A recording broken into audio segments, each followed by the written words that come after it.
Mon message s'intitule « La meilleure stratégie contre Jézabel ». Le Seigneur m'a bombardé toute la semaine avec cette parole. Et il y a une stratégie de Dieu pour combattre et pour détruire l'esprit, la puissance de Jézabel. Et je ne sais pas qui est cette puissance, tu vas savoir maintenant. On prie et après on plonge dans la parole. Seigneur, je te prie maintenant de venir bénir ta parole, de nous toucher, de nous impacter, de nous transformer. Que ce ne soit pas la parole d'un homme, que ce soit la parole de Dieu. Qu'elle nous réforme, qu'elle nous transforme.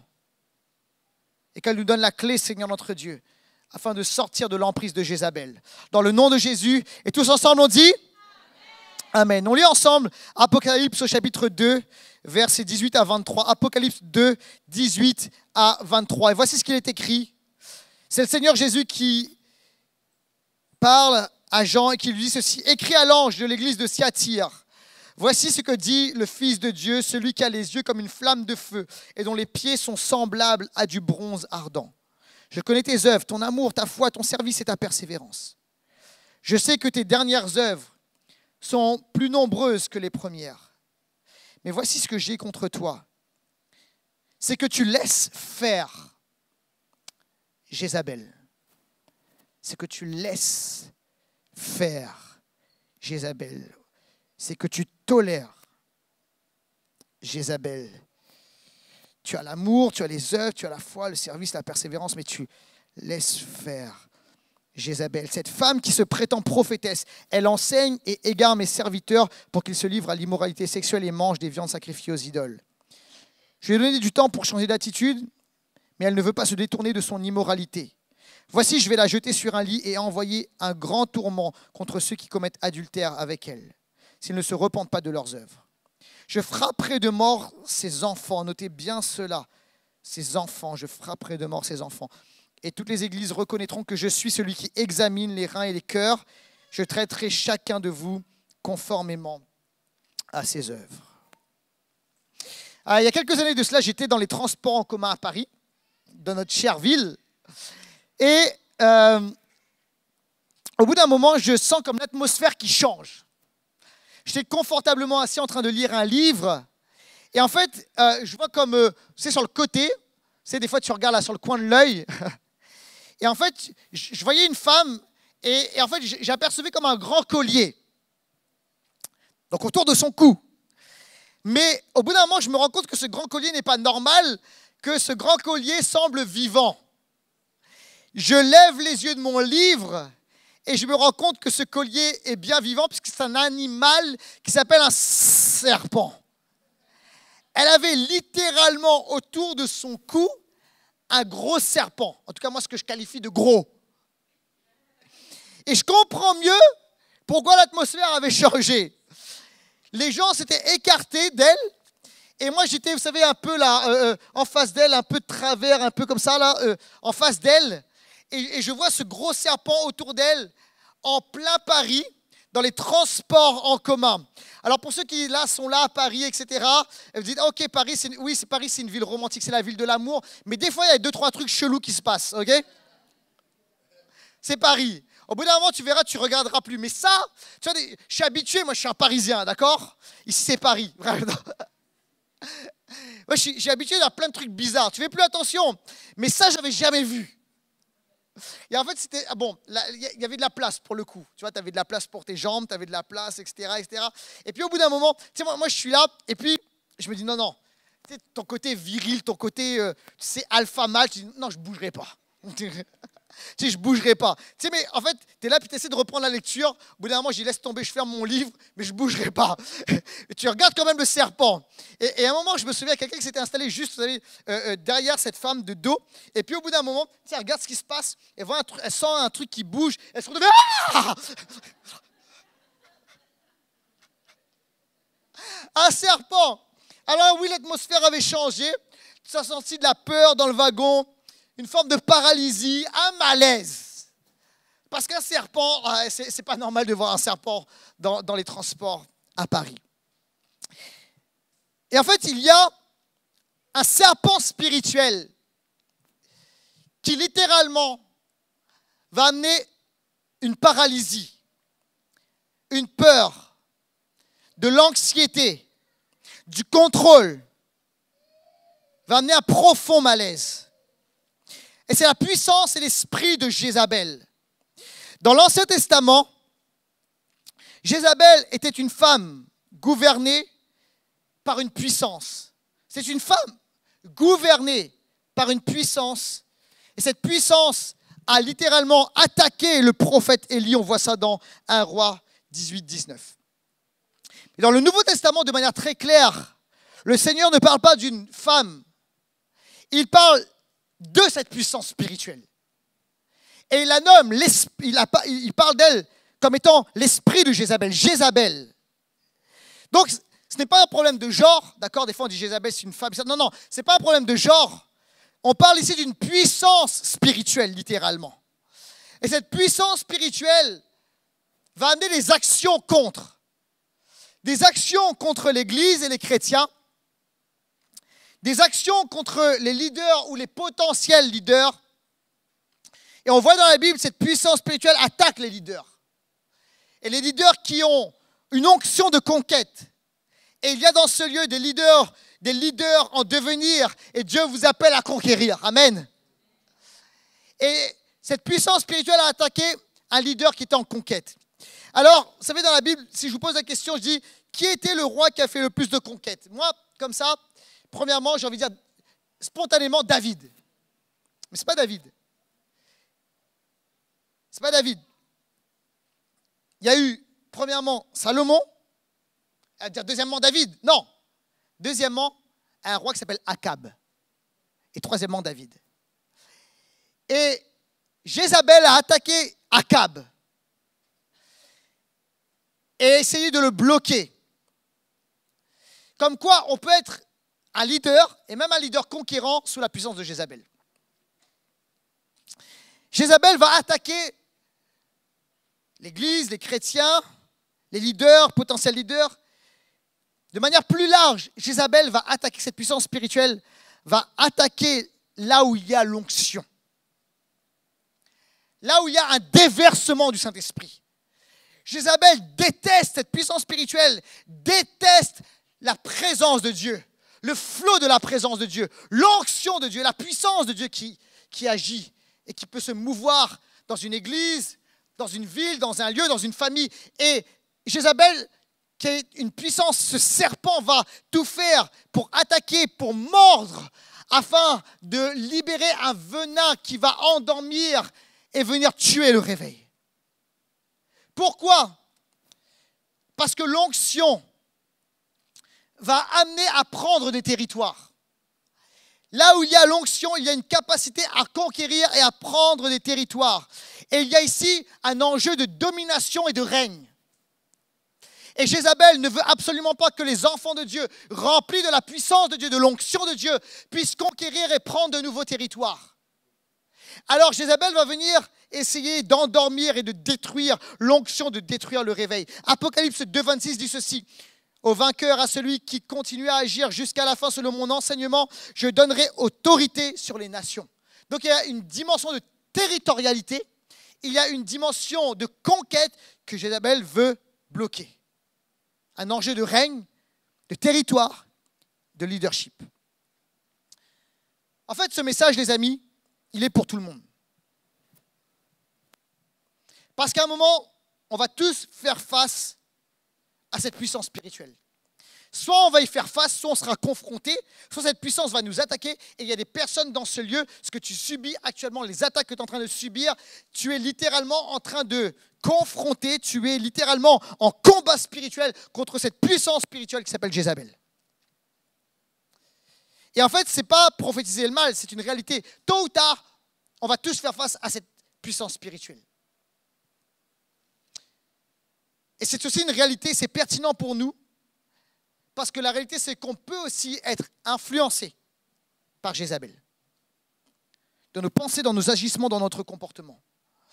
Mais aujourd'hui, au nom de Jésus, je voudrais mettre la lumière sur l'esprit de Jézabel. Je voudrais vous déclarer qu'on va non seulement discerner cela, qu'on va bloquer ses agissements, mais que Dieu nous donne une stratégie de combat est la meilleure stratégie de combat pour briser et pour stopper Jézabel dans le nom de Jésus-Christ. Et là, le résultat, c'est que tu vas sortir libéré, tu vas briser son influence et tu vas entrer pleinement dans le territoire que Dieu a prévu pour toi. Est-ce que je peux entendre un amen à cela? Alléluia. Mon premier point est le suivant, discerner l'esprit de Jézabel. Premièrement, discerner l'esprit de Jézabel. Nous devons discerner son esprit, cet esprit. Vous savez, Jézabel a une odeur. Cette puissance spirituelle a un parfum. Et en fait, tu sais, tu peux sentir que Jézabel est dans le coin. Tu peux sentir et discerner que Jézabel est dans les parages. Et alors, je voudrais qu'on puisse regarder ensemble les caractéristiques et les procédés de Jézabel dans ce premier point. Alors, les caractéristiques de l'esprit de Jézabel. Si tu sens ce parfum, tu peux dire, oh, il y a du Jézabel quelque part. La manipulation et le contrôle. Alors, Jézabel manipulait et influençait le roi Akab. Cette femme Jézabel, donc dans l'Ancien Testament, était mariée, elle était épouse du roi Akab. Et elle le manipulait. Elle utilisait un procédé de culpabilité, de contrôle, afin de faire d'Akab son pantin littéralement.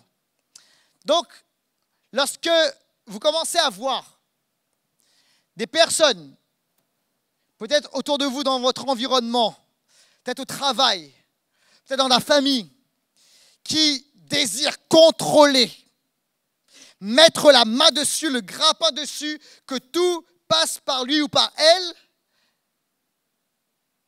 quand tu commences à avoir de la manipulation, on parle avec l'un, on parle avec l'autre, on utilise des procédés, etc. Des fois, vous voyez ça. Oui, mais tu m'aimes pas. Oui, mais nana, etc., etc. Oui, mais regarde et tout. Promets-moi, est-ce que tu me fais confiance? Tu ne me fais pas confiance? Tout ça. Et, oh, peut-être que.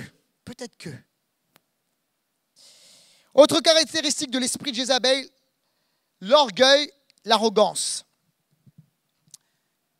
Le refus de repentance, c'est du Jézabel. Refuser d'être enseignable, c'est du Jézabel. Des fois, il y a des personnes, tu sais, c'est impossible. Dieu m'a dit. Ou dès qu'il y a une dimension là où on amène la repentance, ça se braque. Et des fois, même on utilise des termes, oui, mais sous la grâce, etc. Non, attends, on ne parle pas de ça. C'est des gens qui refusent de reconnaître leur tort, qui refusent d'être enseignables, d'être repris. Orgueil, arrogance, ça sent le Jézabel. Insécurité et rejet, caractéristiques de l'esprit de Jézabel. Souvent, Jézabel va venir se glisser, s'immiscer dans le cœur des personnes qui ont vécu du rejet. Dans le cœur de ceux qui ressentent de l'insécurité. Et en fait, Jézabel va essayer de les galvaniser. Il y a trop souvent, tu as été rejeté, etc. Tu as vécu de l'insécurité, tu as été mis de côté, tu as été délaissé. Et en fait, Jézabel va comme donner une force à ces personnes. Ce n'est pas le Saint-Esprit, hein? C'est l'esprit de Jézabel. Et l'esprit de Jézabel va commencer à, comment dirais-je, amener ces personnes à vouloir contrôler. Pourquoi? À cause du rejet et à cause de l'insécurité. Et souvent, les personnes qui ont vécu du rejet, de l'insécurité, etc., dans leur vie, qui ont été délaissées, eh ben, ça peut être, entre guillemets, des candidats favorables à l'esprit de Jézabel. Pour sortir de là. Est-ce que vous êtes avec moi? Discerner l'esprit de Jézabel, c'est aussi discerner les procédés de Jézabel. Jézabel est un serpent spirituel qui a une capacité à endormir et à endurcir. Lorsqu'on regarde dans la Bible, le roi Akab, donc qui était marié à Jézabel, au début, c'est un homme de Dieu. Il aime Dieu. Il a un cœur pour Dieu. Mais alors que le venin de Jézabel, le contrôle et la manipulation va venir, son cœur va changer. Pourquoi? Parce qu'au début, c'est un venin, ça t'endort et après ça t'endurcit. Ça t'amène dans la mort. Et Jézabel endort et endurcit le cœur. Et Akab, qui était à la base un homme de Dieu, va devenir un ennemi de Dieu par son comportement. Parce qu'il laisse faire Jézabel. Un autre exemple, Hérode dans le Nouveau Testament. La Bible dit que Hérode, le roi Hérode, aimait écouter Jean-Baptiste. Vous avez déjà ça dans la Bible? Il aimait écouter Jean-Baptiste. Il aimait la prédication de Jean-Baptiste. Je pense qu'il était d'accord avec Jean-Baptiste, mais il y avait un pas de plus qu'il n'arrivait pas à faire. Pourquoi? À cause de son épouse Hérodias, qui, elle, détestait Jean-Baptiste. Elle refusait la repentance parce qu'il avait dénoncé des choses. Et regardez, Jézabel, ça refuse, elle était sous Jézabel, Hérodias. Et elle était littéralement, elle a refusé de se repentir, elle était endurcie, il y avait de l'orgueil et de la prétention. Est-ce que vous êtes avec moi ou pas? Et Hérodias a demandé la tête de Jean-Baptiste. Hérode s'est exécuté. Donc, il y a une capacité à endormir et à endurcir. Autre procédé de Jézabel, l'argumentation spirituelle. En fait, dans l'Apocalypse, il dit ceci: tu as laissé faire, tu as toléré. Comment? Elle enseigne. Elle enseigne. Écoute-moi. Lorsque Jézabel parle, c'est pour manipuler spirituellement. Ses enseignements sont des mensonges, mais pas des grossiers mensonges. C'est subtil, mais ce n'est pas de Dieu. Et Jézabel, vous savez, elle va commencer, cette puissance spirituelle, va commencer à libérer le mensonge, petit à petit. Avec des Dieu m'a dit que. Ou encore, la vieille ruse du serpent, la Bible ne dit pas réellement. J'ai eu une révélation, etc. Dieu m'a dit que. Attention, Dieu m'a dit que. Des fois, vous savez, c'est mieux de dire j'ai envie. J'ai envie. Je veux faire. Mais Dieu m'a dit que. Pour faire ce qu'on veut, attention. Et il y a de l'argumentation spirituelle. Il ne faut pas laisser Jézabel parler. Rentre pas dans une discussion avec Jézabel, on va le voir. Alors, Jézabel, vous savez comment ça commence? Ça commence par les pensées. Il est question, et on va développer tout à l'heure, parce qu'il y a deux sens, mais il est question des enfants de Jézabel. Les enfants de Jézabel, vous savez, c'est ce qui est petit. C'est ce qui sort de Jézabel et qui est petit. Et Jézabel, vous savez, va commencer ses attaques non pas par parfois des choses très frontales, mais ça va commencer avec ce qui semble petit. Une petite parole, une petite pensée. Mais une petite pensée qui est nourrie, ça peut devenir un gros problème. Et les choses commencent petit à petit dans les pensées. Des pensées qu'on peut nourrir. Et au bout d'un moment, ça va commencer à nous dominer, à nous remplir. Et ça peut même nous oppresser littéralement. Et Jézabel va commencer à murmurer à nos oreilles, à parler à notre cœur. Ça va commencer parfois avec des paroles de séduction, mais comme un murmure. Commence à nous faire douter peut-être du couple, du mariage, etc. De la vie chrétienne, est-ce que tu dois rester avec Dieu? Regarde ceux qui ne sont pas chrétiens, prospèrent et vivent mieux que toi. Et ça va commencer par un murmure. Ça va commencer par une pensée, petit à petit. Et Jézabel vient. Et si tu laisses Jézabel enseigner, parler, c'est ses enfants que tu vas accueillir. Je me souviens de ces discussions qui brouillaient constamment mes pensées. C'était un couple de leaders et à chaque fois que j'ai discuté avec ces personnes, je ne savais plus quoi faire. Je ne savais pas si je devais aller à droite ou à gauche, quelle décision prendre. Et en fait, à chaque fois, on peut se voir juste à trois, en tête, enfin, le couple et moi, en tête à tête. Pas d'autres personnes, pas d'autres leaders. Juste, OK. Et en fait, il y avait une volonté de qu'est-ce que tu vas faire, où tu vas aller, etc. Est-ce que tu penses que c'est la bonne décision? Et en fait, il y avait une volonté de contrôle, de manipulation, de murmurer. Et Jézabel va créer comme un brouillon dans ton esprit, le doute. Et alors que avant ça, tu avais des convictions, c'est comme si tu ne sais plus où aller. Parce que ce sont les enfants de Jézabel. Une petite pensée, une petite parole. Ça, c'est les procédés de Jézabel.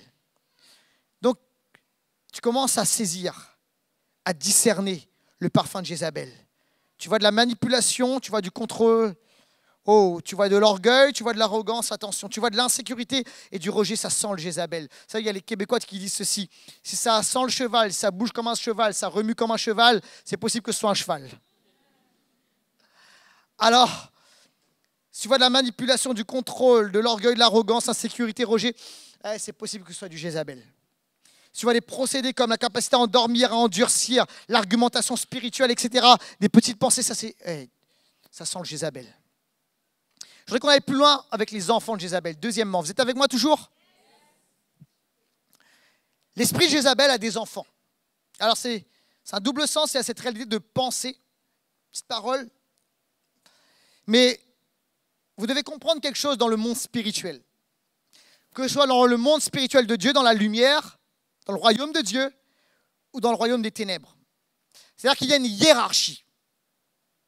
Il y a du côté de Dieu, l'Éternel, d'accord, le roi, le Seigneur, Père, Fils, Saint-Esprit, qui est le roi qui gouverne.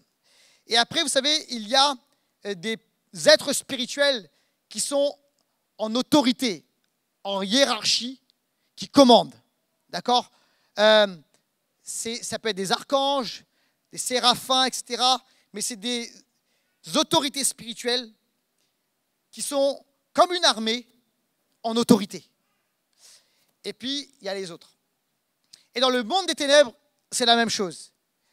Il y a celui qui est appelé Lucifer, Satan, qui est le chef des ténèbres. Mais il y a également des puissances et des autorités. Et Jézabel est une puissance, une autorité, une souveraineté spirituelle. D'accord? C'est une puissance, j'ai envie de dire, gradée. D'accord? Vaincue, mais gradée. Ou gradée, mais vaincue, plutôt dans ce sens. Par Jésus-Christ. Quelqu'un dit amen à cela. Et lorsqu'il est question des enfants de Jézabel, il est question des soldats, des démons, que Jézabel a sous son autorité. Ça dit, wow, c'est quoi ces trucs-là? Bienvenue à Impulsion. C'est des vraies choses. Hein? Et en fait, c'est ça ses enfants. Et lorsqu'il est question des enfants de Jézabel, et le Seigneur dit, je frapperai de mort ces enfants. Et les questions de cet esprit, ça va apparaître à l'écran, l'esprit de Jézabel est une autorité spirituelle qui a d'autres puissances sous son aile. Ce sont ça ses enfants. Et je vois Jézabel agir et libérer 3 types de puissances spirituelles, 3 types d'enfants spirituels qui sont sous ses ordres. Et vous savez, pour ceux qui prient pour les délivrances, il va y avoir la délivrance. Souvent, vous savez, on ne libère pas juste quelqu'un d'une puissance. Souvent, il y a un chef et puis hop, il y a une petite bande au nom de Jésus, toute la bande. Amen. On n'a pas peur, au nom de Jésus, on a autorité, on les tabasse. Amen. Quelqu'un dit amen à cela. Mais Jézabel, il y a comme une espèce de famille autour de Jézabel spirituelle. Et 3 types d'esprits sous Jézabel. Il y a l'impureté, la peur et la dépression. Et ce qui est... L'équipe, on ne savait pas là. Je n'ai pas dit sur quoi j'allais prêcher. Mais pendant toute la louange et les paroles prophétiques et les déclarations, etc., qui ont été faites, ça tournait autour de cela. Et je crois qu'il y a une insistance de l'Esprit de Dieu aujourd'hui. Quelqu'un a dit amen à cela. Alors, on va commencer avec cette puissance, cet esprit d'impureté. Alors, il est dit ceci dans Apocalypse. Elle enseigne et égare mes serviteurs pour qu'ils se livrent à l'immoralité sexuelle. Et le mot en grec, c'est pornéo. D'accord? Donc, ça a donné pornographie. Et en fait, c'est la sexualité qui est en dehors du plan de Dieu entre un homme et une femme dans le cadre du mariage. Tout ça, tout ce qui n'est pas entre un homme et une femme mariés dans le cadre du mariage, évidemment mariés dans le cadre du mariage, c'est un pléonasme, mais vous avez compris, j'insiste. Tout ça s'appelle immoralité sexuelle, ça s'appelle pornéo. D'accord? Tout. Donc, Jézabel a une puissance d'impureté, travaille avec une puissance d'impureté, qui va tenter d'amener les enfants de Dieu dans cette réalité d'impureté sexuelle, quelle que soit sa forme. Ça commence parfois par une pensée. Ça commence par quelque chose qu'on voit puis qu'on regarde.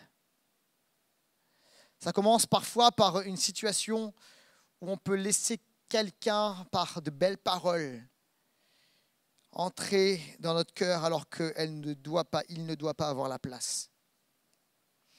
Et Jézabel va commencer à créer de la convoitise, du désir. Et ça, c'est une des puissances qui travaille avec Jézabel. Et tu dois comprendre que c'est un enfant, une puissance qui est sous Jézabel et qui t'attaque. Deuxième type d'esprit, deuxième puissance, c'est la peur. 1 Roi 19,3 dit ceci. Élie prit peur et s'enfuit pour sauver sa vie. Il se rendit d'abord à Beersheba dans le territoire de Juda où il laissa son jeune serviteur. Quand je lis ce passage, et tu pourras le relire à la maison, 1 Roi 19, tu dis comment ça se fait que Élie, qui est loin d'un terrain, comment dirais-je, d'être un trouillard, un froussard, ce que tu veux, Élie, c'est un gars qui n'a pas peur. Il vient de défier les prophètes de Baal et les a défiés et les a vaincus. Comment se fait-il que Jézabel effraie ce prophète qui est courageux, qui est audacieux, qui est un gars sans peur? Pardon, hein, mais j'ai envie de dire, comment se fait-il que cette femme, Jézabel, effraie le grand prophète Élie? C'est parce que Élie n'a pas combattu contre la chair et le sang, mais contre une puissance. Tu sais, c'est comme cette personne au travail. C'est peut-être pas la personne qui physiquement est la plus impressionnante, mais dès que la personne entre dans la salle, dans le bureau, etc., ça ne va pas. Il y a de la peur, il y a de l'anxiété, les gens sont en stress, ils sont en dépression, en burn-out, il y a un roulement phénoménal dans l'entreprise, ça ne reste pas, le médecin du travail le sait, etc. Comment ça se fait? Jézabel. Comment ça fait que cette personne dans la famille crée du stress dans la famille, met une sale ambiance dans la famille, crée de la peur dans sa famille, veut contrôler dans la famille? Ce n'est pas la plus impressionnante, mais c'est là. Il y a quelque chose qui se passe. Il y a de la peur, il y a de la paralysie chez Jézabel. Élie n'était pas juste face à un être humain, il était face à une puissance qui l'a littéralement paralysé. C'est pour ça qu'il a fui. C'est pour ça qu'il s'est réfugié dans une grotte. C'est pour ça qu'il a fait face à un esprit d'anxiété et de peur qui l'a littéralement paralysé. Et les gens ici, Satan essaie de te paralyser. Il veut t'empêcher d'entrer dans ta destinée, dans le projet de Dieu, dans le plan de Dieu, dans l'appel de Dieu. Et ce qui s'est passé pour Élie, c'était quoi? Élie, littéralement, s'était positionné contre des prophètes de Baal. Il s'était levé spirituellement. Mais il avait oublié, il avait bien compris que Baal s'était réfugié en l'Éternel pour confronter Baal. Mais il avait oublié que derrière les prophètes de Baal, il y avait littéralement Jézabel. Et il avait oublié qu'il y avait une puissance spirituelle qui était derrière. Et bien souvent, tu sais quoi, lorsque tu vas commencer à vouloir faire le ménage, parce qu'Élie a voulu faire le ménage dans le pays d'Israël, lorsque tu vas vouloir faire le ménage dans ta vie, faire le ménage dans ta famille, faire le ménage dans ton couple, faire le ménage autour de toi, dans ton mariage, etc. Quand tu vas faire du ménage, tu vas confronter littéralement, oui, des prophètes de Baal peut-être, mais écoute-moi bien, ce qui va se passer, c'est que Jézabel va vouloir se lever contre toi et va vouloir créer de la peur. Te paralyser, te bloquer. Jézabel fonctionne avec puissance de peur. Mais la Bible déclare ceci. Ce n'est pas un esprit de peur que nous avons reçu. Et c'est plus qu'un beau slogan qu'on dit dans les églises charismatiques ou pentecôtistes. C'est une réalité. Quelqu'un a dit amen à cela. Ce n'est pas un esprit de peur, un esprit de peur. D'accord ? Ce n'est pas juste, comment dirais-je, un sentiment de peur. Il s'agit là d'un esprit de peur. Ce n'est pas un esprit de peur que j'ai reçu, mais un esprit de force, d'amour et de sagesse. Alléluia. Le Seigneur veut te fortifier. Il veut te rendre fort. Il y a un combat qui est dans qui est dans le domaine du spirituel, dans la sphère spirituelle. Toi, tu es là et puis tu sais, ok, je vais essayer de me fortifier moi-même. Je vais essayer de me galvaniser moi-même. Je vais essayer de me lever moi-même. Non, non. C'est une réalité qui est spirituelle et que tu dois combattre dans le monde spirituel. Alléluia. Et ton esprit peut être fortifié par le Saint-Esprit qui va injecter de la puissance et de la force dans ton esprit. Quelqu'un dit amen à cela. Alléluia. Et troisième esprit, troisième enfant de Jézabel, c'est la dépression. 1 Roi 19, 4 à 6 dit ceci. Puis Élie s'enfonça dans le désert. Après avoir marché toute une journée, il s'assit à l'ombre d'un genêt isolé et demanda la mort. C'en est trop, dit-il. Il se coucha et s'endormit sous le genêt. Il regarda, aperçut près de sa tête un de ces gâteaux que l'on cuit sur des pierres chauffées et une cruche pleine d'eau. Il mangea et but, puis se recoucha. Alléluia. J'aime cette histoire. Je voulais lire la deuxième partie parce que Dieu est extraordinaire, il est surprenant. Il envoie un ange cuisinier pour faire des crêpes,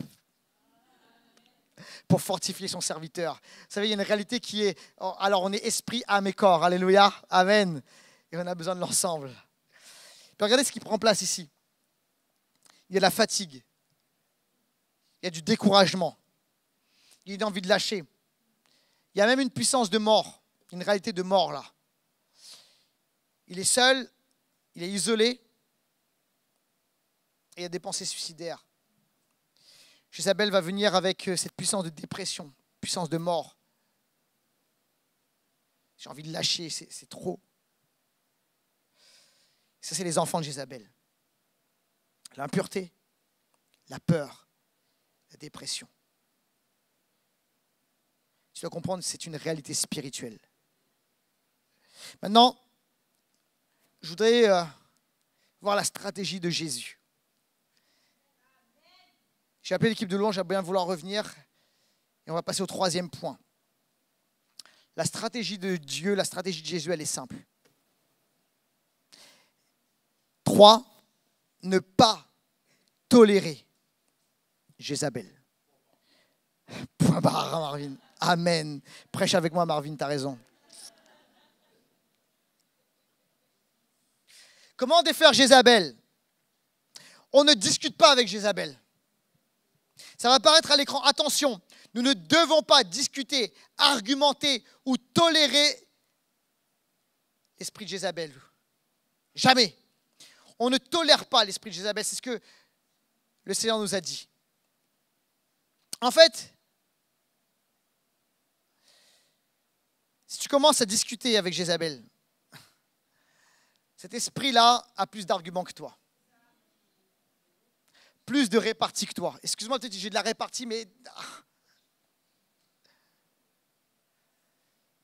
L'esprit de Jézabel sait comment te convaincre, comment argumenter. Et à partir du moment où tu commences à tolérer, ça peut être déjà laisser place. Et c'est un terrain favorable à Jézabel. Et là, il y a quelque chose qui est intéressant. Si vous lisez dans 2 Rois au chapitre 9, au moment où Jézabel, dans l'Ancien Testament, donc cette femme, sous une puissance, va être littéralement confrontée par Jéhu, le nouveau roi. Vous lirez ça là, chez vous. La Bible dit ceci, qu'autour de Jézabel, il y avait des eunuques. Des eunuques autour de Jézabel. Alors certains disent, c'est quoi des eunuques? Des eunuques sont des hommes à qui on a coupé les bijoux de famille. Ok? Bon, les pauvres. Bref, en tout cas. Jézabel était entourée de ses eunuques.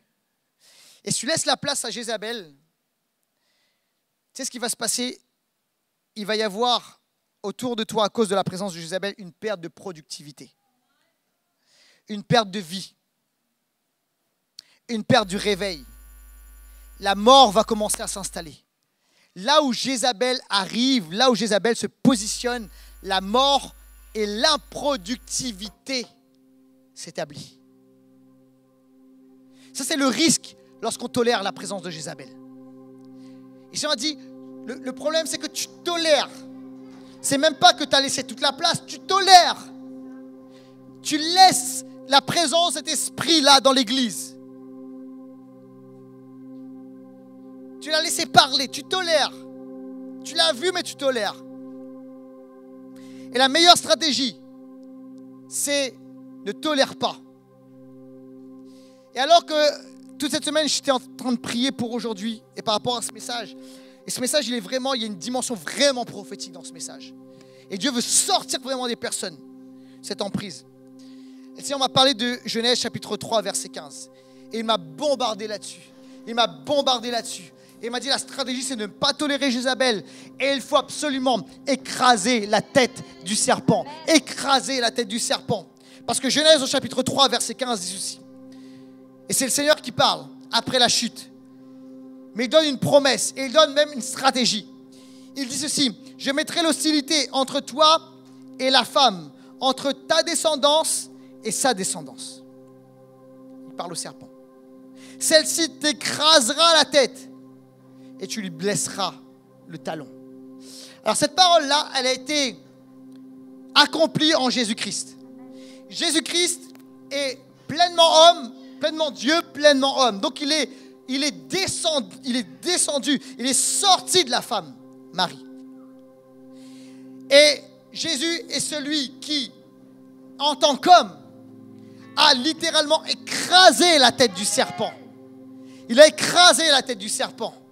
Et le serpent lui a blessé le talon, mais même en lui blessant le talon, il avait perdu. Parce que le sang de Jésus qui a coulé, littéralement, nous donne la vie. Il nous protège et brise toutes les malédictions. Quelqu'un a dit amen à cela, alléluia. Mais ça, on m'a dit ceci. La descendance de la femme. Oui, c'est Jésus. Mais c'est une promesse pour tous les êtres humains qui sont positionnés en Jésus-Christ. Une nouvelle, entre guillemets, je vais le dire de cette manière, une nouvelle race d'humains. Il y a, vous savez, les humains qui sont nés d'Adam, d'accord, de la lignée d'Adam. Et il y a ces humains qui sont repositionnés en Christ, qui sont nés en Jésus-Christ. Et alors que tu appartiens à Jésus, tu n'es plus un humain en Adam qui a connu la chute et la dépravation. Tu es un humain qui est en Christ parce que Jésus est pleinement homme. C'est pour ça, vous voyez, le plan de Dieu est parfait en toutes choses. C'est la descendance de la femme. C'est pourquoi il a fallu que Dieu se fasse homme. C'était parfait. Non? Quelle sagesse, quelle intelligence. Pour que nous aussi, nous puissions être de cette nouvelle descendance en Jésus-Christ. Et nous sommes de la descendance de la femme en Jésus-Christ qui écrase la tête du serpent. Et je voudrais aller plus loin. Il est dit, tu écraseras la tête du serpent. Écoute-moi bien. En fait, ce qu'on doit faire, c'est ne pas tolérer Jézabel. Et on doit écraser la tête du serpent. Pas la queue du serpent, pas au milieu du corps là, du serpent. La tête du serpent. Tu sais, si tu écrases la queue ou la tête, le serpent va se retourner et va te mordre. Et là, il y a une stratégie. En fait, et c'est une stratégie de prière et de positionnement et de déclaration d'autorité. En fait, il y a trop de chrétiens qui ont essayé d'écraser la tête, pas la tête, la queue ou le corps du serpent. Donc en fait, ils ont essayé de se défaire de ce serpent qui les entoure, qui essaie de les asphyxier, d'amener comme un manque d'air. Ils ont essayé de se défaire, de se débattre. Et là, en ce moment, tu es en train d'essayer de te débattre. Tu essaies de sortir le serpent et tu essaies de... Oui, tu cries à Dieu, tu essaies de toutes sortes de choses, tu t'agites, etc. Mais on dit non, écrase la tête. C'est quoi la tête? Le mot tête en hébreu, c'est roche. Et le mot roche, oui, ça signifie tête, mais ça signifie c'est plus que ça. Le mot roche en hébreu, ça signifie chef, celui qui est à la tête de la bande, celui qui dirige, c'est le commandant. Et en fait, alors que tu essaies de te défaire, tu dis, je vais sortir de la peur, je vais sortir de la pornographie, je vais sortir de mes pulsions là, je vais sortir de la dépression. Alors, ouais Seigneur, non, j'accueille la joie extérieure. Dit, non, il faut que tu ailles plus loin. C'est bien, hein, mais va plus loin. Déjà, tu te bats, c'est bien. Mais en fait, attaque la tête. Attaque cet esprit, cette puissance qui commande l'ensemble. Et cette puissance, c'est qui? C'est Jézabel. C'est Jézabel qui te tient bloqué. Et alors, qu'est-ce qui se passe? C'est qu'en fait, ça va changer ta stratégie de prière, de déclaration, etc. Et tu vas commencer à te lever. Et dire, je brise, je refuse l'influence de Jézabel. Et Jézabel, tu sors de ma vie maintenant. D'accord? Tu sors de ma vie maintenant. Je refuse. Il ne s'agit pas de défier une puissance, etc. n'importe comment, attention. Mais comprenez bien, il s'agit d'une autorité spirituelle qui essaie de t'attaquer, de te maintenir. Mais toi, tu combats la queue. Tu essaies de te défaire avec la queue ou tu essaies avec tes propres forces. Non, non, écoute-moi, positionne-toi, attaque, écrase la tête. Et là, tu commences. Tu arrives sur ton lieu de travail. Je dis maintenant, au nom de Jésus, je ne laisse aucune place à Jézabel. Je ne tolère pas Jézabel. Jézabel, tu sors de ce bureau au nom de Jésus. Je te refuse. J'appelle la présence de l'Esprit. Jézabel, je brise ton influence sur ma famille. Dans le nom de Jésus, je refuse que tu prennes mes enfants. Je refuse que tu prennes le contrôle de ma famille. Je refuse que tu amènes une puissance de peur à un de tes enfants, etc. Le Seigneur a dit qu'il allait faire mourir tes enfants. Mais toi, puissance esprit de Jézabel, je refuse ton influence. Et au nom de Jésus, je viens planter la croix au nom de Jésus dans ta tête, Jézabel. Et en fait, tu t'attaques à plus haut. Parce que le Seigneur nous dit ceci, c'est la descendance de la femme écrasera la tête du serpent. Est-ce que vous êtes avec moi ou pas? Peut-être je parle là, je vais amener une maturité là-dedans, dans la façon de prier. Je vais amener une maturité dans la stratégie de déclaration, dans l'autorité spirituelle. Et nous, c'est comme si, tu sais, une fois je voyais ça j'ai vu ça sur YouTube ou sur les réseaux.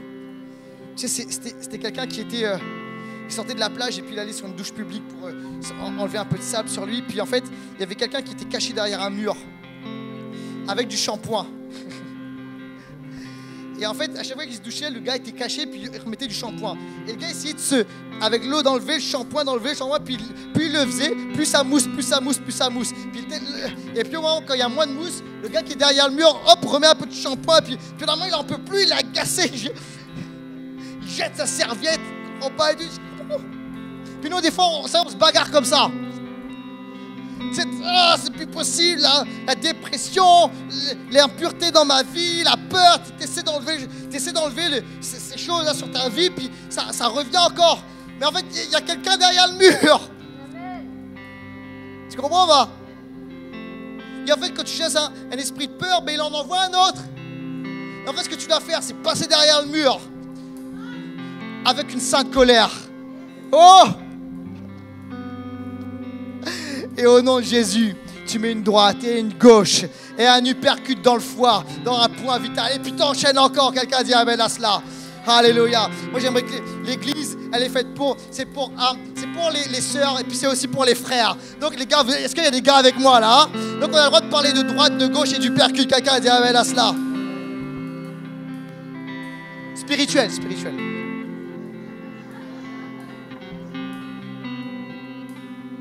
Quand même. Je me souviens lorsque j'ai fait le sport de combat pendant plusieurs années. Et tu sais, dans le corps humain, il y a ce qu'on appelle des points vitaux. D'accord? Et alors, je ne voudrais pas me donner de mauvaises idées, mais quand même, si un jour vous faites agresser, pas si vous attaquez, si vous faites agresser. Vous savez, par exemple, il y a des points vitaux, et notamment le foie. Le foie, c'est un point vital. Des fois, on pense, ok, et en fait, tu sais quoi, un bon coup dans le foie, ça met un KO. En boxe, etc., on voit ça. Et en fait, il faut attaquer le point vital dans le camp de l'ennemi. Satan t'a déclaré la guerre, Jézabel t'a déclaré la guerre. Alors, oui, ses enfants vont mourir, mais attaque la tête. C'est un point vital du serpent. Et alors tu vas, au nom de Jésus, je brise l'esprit de Jézabel. Je brise l'influence de Jézabel dans ma vie, dans ma famille, tout cela. Et peut-être qu'il y a des gens dans ce lieu qui disent, ok, moi, ouais, j'ai une tendance au contrôle, j'ai une tendance à la manipulation. Pareil. Hey, t'essaies de changer par toi-même. Refuse ce partenariat, cette influence avec Jézabel. Écoute-moi bien, ce n'est pas Jézabel qui va te donner la bénédiction, qui va te donner la force. Peut-être que tu as été rejeté, tu te dis, j'ai besoin. Et en fait, tu participes, tu travailles avec une puissance, peut-être même sans l'apercevoir. Écoute-moi bien, remplace Jézabel par le merveilleux Saint-Esprit. Le Saint-Esprit va donner de la force, il va donner du courage, mais il va donner aussi de l'amour. C'est un esprit d'amour, de joie, de paix, de patience, de douceur, d'amabilité, de maîtrise de soi. Le Saint-Esprit va créer cela en toi. Je voudrais qu'on se lève ensemble maintenant, s'il vous plaît.